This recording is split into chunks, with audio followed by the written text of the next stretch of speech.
Bonjour à tous et bienvenue pour une nouvelle vidéo sur ma chaîne. Alors que la semaine passée je vous sortais la vidéo pour le Cold Winter Challenge, ben techniquement c'est un peu logique que cette semaine je vous sorte mon bilan pour le Pumpkin Autumn Challenge. Voilà, comme les deux se succèdent un petit peu, genre hop, ils se tapent dans la main, ils font vas-y c'est ton tour. La fin officielle du Pumpkin Autumn Challenge c'est le 30 novembre, mais comme j'ai déjà terminé mes lectures prévues pour ce challenge, ben j'allais pas attendre le 30 novembre pour vous en parler, et en plus j'ai une autre vidéo de prévue le 30 novembre, donc ça n'allait pas du tout. Comme j'en ai quand même pas mal, je vais pas trop m'attarder dans cette intro, et c'est parti. Ah d'ailleurs, il n'y a pas d'ordre du tout, hein, je les prends comme ça me vient sur la pile. Je commence par vous présenter le premier tome de la série Les Bannis et les Proscrits de James Clemens, Le Feu de la Sorcière, que j'ai enfin lu. Et j'avais peur au début d'en attendre beaucoup trop de cette histoire parce que j'en avais tellement entendu parler que je me disais tu mets la barre un peu haute peut-être Margot que tu vas... voilà. Et en fait non. Donc on est dans un univers de fantasy où un personnage maléfique a un peu pris le contrôle, a un peu dominé le monde depuis environ 500 ans. Nous, on va commencer l'histoire 500 ans avant, donc au moment de sa prise de pouvoir, il va se passer un truc. Et puis on va se retrouver 500 ans après. Dans ce après, on va rencontrer Elana, tu vois, je veux dire Elana de Pierre Bottero, mais pas du tout, c'est Elena. Nous, dans ce après, on va rencontrer Elena, qui est sur le point d'avoir ses premières règles. Il va y avoir un truc en plus. Elle va devenir sorcière. Voilà, elle s'y attend pas du tout, elle est pas du tout prête à ça, elle a pas du tout envie de l'être d'ailleurs, sauf que tout va lui tomber sur le coin de la gueule en même pas une nuit, hein, sa vie va faire... Voilà, plus rien à voir avec ce que tu avais vécu jusqu'à présent. Et la très grosse nouveauté que j'ai trouvée dans ce bouquin, c'est que l'action, l'aventure de ce premier tome se déroule sur 24-48 heures grand max, quoi. On n'est pas sur un truc qui s'étale sur des semaines et des semaines, ça va tellement vite. Et en même temps, l'auteur prend le temps de te montrer et de t'expliquer les actions des personnages, etc. Donc, ce qui fait qu'à la fois, tu as cette sensation de rapidité et cette sensation de lenteur. Les deux se mélangent parfaitement et j'ai trouvé que ça donnait un premier tome vraiment explosif. En plus, gros bonus pour moi, on a quand même des révélations et des réponses assez rapidement dans ce premier tome sur des interrogations qu'on pourrait avoir. Et je me réjouis vraiment de lire la suite. On peut malheureusement pas toujours bien tomber sur une lecture, et d'ailleurs j'avais envie de vous parler une fois dans une future vidéo discussion sur le pourquoi du comment des fois j'abandonne certains livres en cours de route. Ça a été le cas pour le premier tome de Holomorphose, Blasphème de Jean Vigne aux éditions du Chat Noir, et malheureusement j'ai pas été séduite du tout. Solana est une jeune fille de 16-17 ans qui arrive dans un nouveau lycée. En plus de ça, on découvre avec des flashbacks qu'elle a eu une enfance plutôt mouvementée, mais bizarrement dans le présent on a l'impression qu'elle se souvient pas de cette enfance. Puis un jour elle va se découvrir une sorte de pouvoir qui est assez malsain et elle sait pas trop quoi faire avec. Et là où j'ai pas réussi à accrocher, c'est que pour moi les personnages sont dans des énormes clichés. On a la gothique timide, on a la gothique forte tête qui rentre dedans, on a le garçon hyper populaire qui décide de foutre la merde partout où il va. Et c'est vrai que du coup j'avais un petit peu de la peine, et malheureusement aussi je crois que le vocabulaire utilisé dans ce bouquin m'a pas vraiment convaincue. Lecture bonus du challenge, j'avais reçu de la part des éditions du Lumignon Le Bois sans dessus dessous et autres histoires contées de Clémentine Ferry et Sanoé. Ça a été ma petite lecture bonus parce que voilà, c'est un tout petit livre illustré et si on est amoureux du thé, des animaux de la forêt, etc., je pense que c'est une excellente lecture. C'est plein de petites histoires avec des petits personnages qui aiment beaucoup le thé. Donc le thé est vraiment très présent dans cette petite forêt. Moi j'ai trouvé ça mignon, c'est très tendre et très chou. Autre lecture que j'ai fait vraiment sur plusieurs semaines même, j'ai lu Merveilles et légendes de Brocéliande de Xavier Husson aux éditions Au bord du continent. Comme ce sont des contes et des légendes, je pense que c'est pas mal de le lire petit à petit. Je me voyais pas faire une soirée que ça. En plus, les illustrations de Xavier Husson sont juste... waouh, enfin moi j'adore en tout cas. Ça allait parfaitement pour le challenge et j'avoue que j'ai passé un très bon moment. On arrive sur mon deuxième abandon du challenge. Oui, j'ai pas eu de bol pour certaines lectures, vraiment. J'avais très envie de découvrir la plume fantastique fantasy de Nora Roberts, vu que je l'avais déjà découverte dans sa partie romance et plus particulièrement romance de Noël. J'avais acheté il y a déjà pas mal de temps le premier tome de La Croix de Morrigan, Le Cercle Blanc. Et alors, celui-ci pourtant, j'ai vraiment persévéré, j'ai été... à un tout petit peu plus de la moitié, je dirais. On est dans l'année 1128 en Irlande. Hoyt, un jeune mage, va perdre son frère. Lilith, la déesse vampire démon, est sur le point de faire un gros merdier pas possible partout. Et la déesse Morrigan lui annonce qu'il va devoir réunir un cercle pour combattre Lilith à une certaine date. Sauf que cette date, c'est je crois le 31 octobre bien sûr, mais pas de cette année-là, et pour pouvoir réunir tout le cercle, Hoyt va devoir voyager dans le temps et se retrouver au 21e siècle à New York. C'est là où il va retrouver son frère qui en fait était devenu vampire. Petit à petit, Hoyt va réunir ce cercle autour de lui. Et du moment que le cercle est là, je me suis dit super, là ça veut dire que l'histoire va commencer, ça va être génial et tout. Et ce qui a fait qu'au bout d'un moment ça a plus trop croché pour moi, c'est qu'on est sur des pages et des pages et des pages d'entraînement. Et j'ai pas pu. Au bout d'un moment, l'entraînement, je l'avais là. Et il y a un autre truc aussi qui m'énerve un peu, c'est l'histoire des méchants qui, au lieu de détruire le héros tout de suite, parce qu'il sent très bien que le héros va lui foutre des bâtons dans les roues pour son plan machiavélique, le méchant attend, et donc Lilith attend la date butoir du 31 octobre, où elle sait qu'elle va se faire tabasser la gueule. Et je comprenais pas parce que elle sait qu'ils s'entraînent contre elle, elle les laissait s'entraîner, devenir de plus en plus forts ensemble, plutôt que de les tabasser chacun dans son coin quand ils sont encore tout faibles. Je trouvais ça tellement pas crédible que, au bout d'un moment, j'ai plus pu. Et voilà, je suis désolée Nora Roberts, je retenterai le coup pour d'autres choses peut-être, mais pas celui-là. J'entends parler de René Barjavel depuis beaucoup trop longtemps et je n'ai jamais rien lu de cet auteur. On m'a parlé de La Nuit des Temps, on m'a parlé de plein de livres qu'il avait écrits et c'est vrai que je me disais à chaque fois, faudrait quand même que t'essayes René Barjavel. Et on m'a offert L'Enchanteur. Légende arthurienne, Merlin, Guenièvre, Morgane, tous les autres. Et là je me suis dit, mais attends mais c'est génial, j'ai envie de découvrir cet auteur et en plus il a écrit un bouquin sur une thématique que j'aime énormément, les légendes arthuriennes. Je partais donc très confiante pour cette lecture. Et malheureusement, grosse déception. Ah là, je suis tombée de très haut, hein, j'avoue. J'ai pas été séduite du tout, que ce soit par les personnages, par l'histoire. J'ai trouvé malheureusement que le rythme était très lent. Dans cette légende arthurienne, on va avoir toute la recherche du Graal, mais du point de vue de Merlin l'Enchanteur. Autrement, les personnages m'ont vraiment déçue, que ce soit les personnages féminins ou les personnages masculins.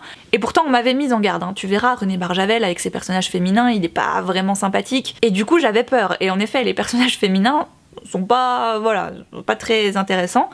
Mais alors, je m'étais dit, bon, bah, je vais rencontrer des personnages masculins, voilà, géniaux. Non, non, alors que ce soit entre Perceval et Lancelot, je demande qui est le plus niais des deux, mais je crois qu'ils se valent, hein. Mais alors Merlin, on n'en parle pas, j'ai juste pas pu. Et alors sa relation avec Viviane, elle m'est sortie par tous les pores de ma peau, je pense. J'ai trouvé cette relation tellement puérile et enfantine. Alors au début, quand Viviane le rencontre et qu'elle est encore enfant, je me disais bon, pourquoi pas, elle est enfant encore, donc ça peut s'expliquer. Mais elle grandit au bout d'un moment, elle devient la dame du lac quand même. Enfin, Viviane, j'ai eu des représentations de ce personnage tellement plus mature, intelligente, que quand je voyais la Viviane de René Barjavel, je me disais mais non, mais il y a eu un bug quelque part, il a loupé quelque chose. Et c'est vraiment dommage parce que je partais vraiment avec une très grande attente et j'avais vraiment envie d'aimer ce bouquin.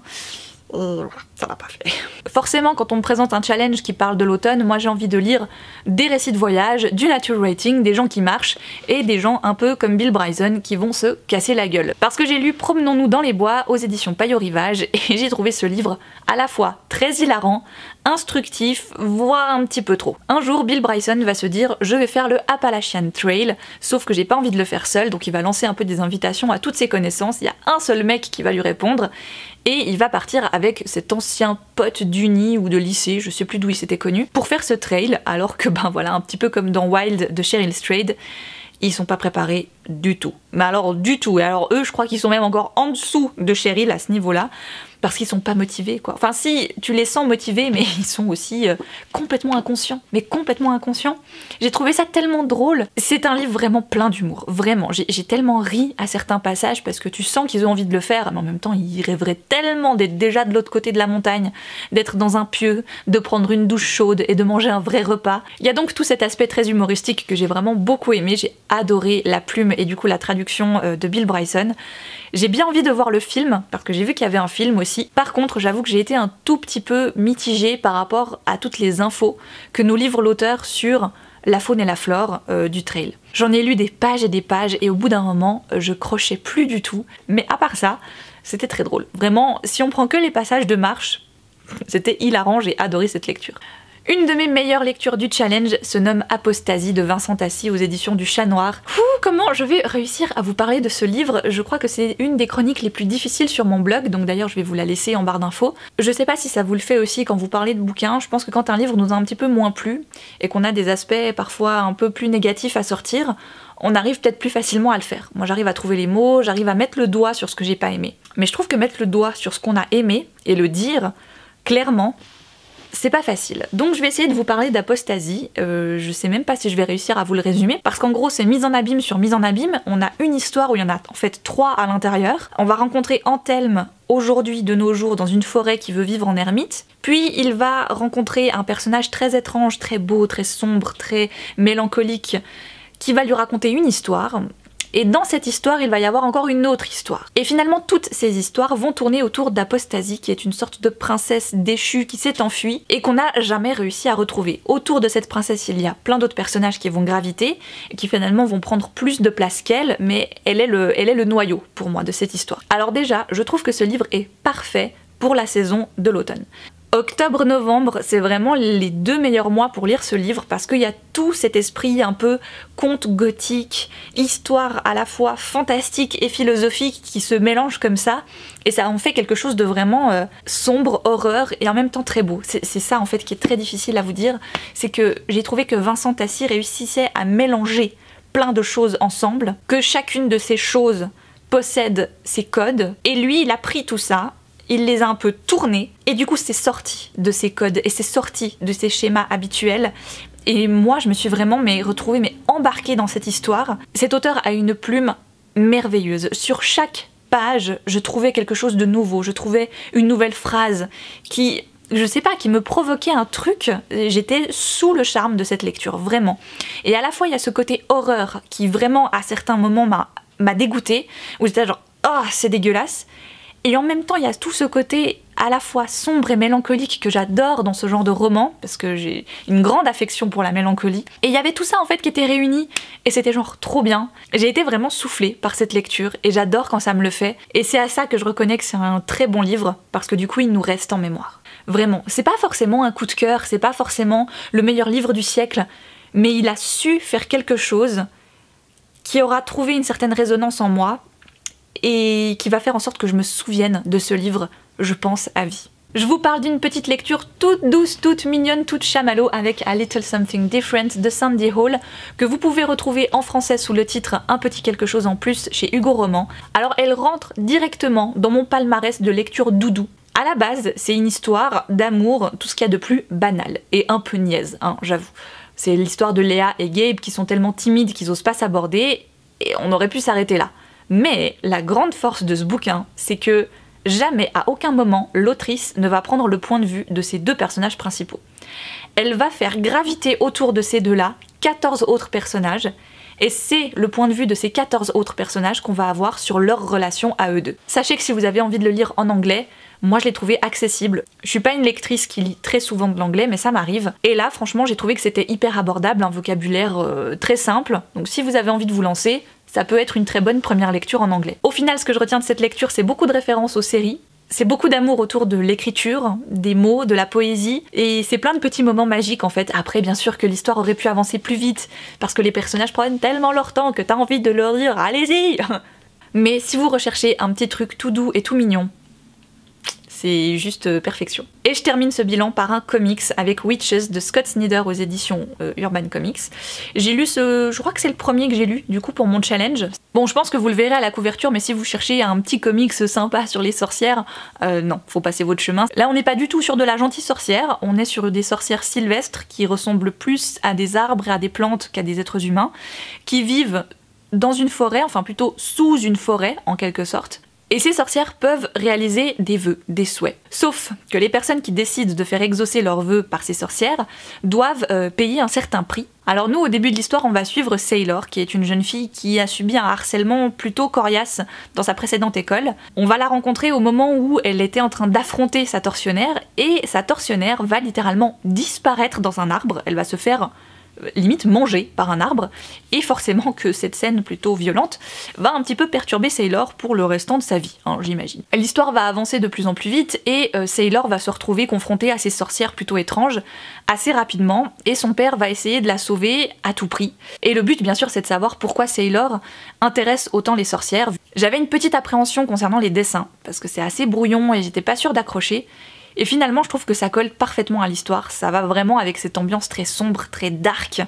Oui, sombre, dark, oui. J'ai trouvé en plus que l'histoire de ce comics nous faisait énormément réfléchir. Comme quoi, avec une histoire d'horreur à la base, on peut faire réfléchir les gens Et moi j'ai trouvé ça génial. J'ai trouvé que le message qui était délivré là derrière était juste top. Bon voilà, j'ai réussi à tout vous présenter. Sur la montagne, les têtes en vieux chalet. Oula. Mur blanc, toit de Bardo, devant la porte, un vieux boulot. Bon voilà, j'ai réussi à vous présenter toutes les lectures que j'ai effectuées pour ce challenge que j'ai trouvé vraiment chouette. J'ai bien aimé les menus, les thématiques qui étaient proposées par Guimauze. Niveau appréciation de lecture, on a eu du très bon, on a eu du moins bon, on a eu des abandons et même des déceptions. Mais bon voilà, ça fait partie du jeu. C'est aussi ce que j'aime dans ce genre de challenge, c'est que du coup, comme il y a un petit peu des thématiques que j'aime respecter, ben je sors certains trucs de ma pile à lire et c'est vrai que c'est pas forcément des lectures que j'aurais effectuées tout de suite s'il n'y avait pas eu le challenge en fait. Et voilà, des fois ça match et c'est trop bien et des fois ça matche pas du tout et puis ben tant pis, on passe à une autre lecture qui sera bien meilleure après. De votre côté, si vous avez participé au challenge, n'hésitez pas à me dire dans les commentaires ce que vous avez lu, ce que vous avez aimé dans vos lectures ou pas du tout. Et même si vous n'avez pas participé au challenge, vous pouvez aussi venir me dire en commentaire ce que vous avez lu ces derniers temps et ce que vous avez apprécié. Sur ce, moi je vous embrasse très fort, je vous souhaite de merveilleuses lectures et je vous dis à une toute prochaine. Tiens, j'arrive à la faire tenir sur mon doigt. Ça ferait une bonne miniature ça. Non, ça ne marche pas du tout. Faut que je sorte, hein. Faut que je voie des gens moi, hein. Ça va plus du tout.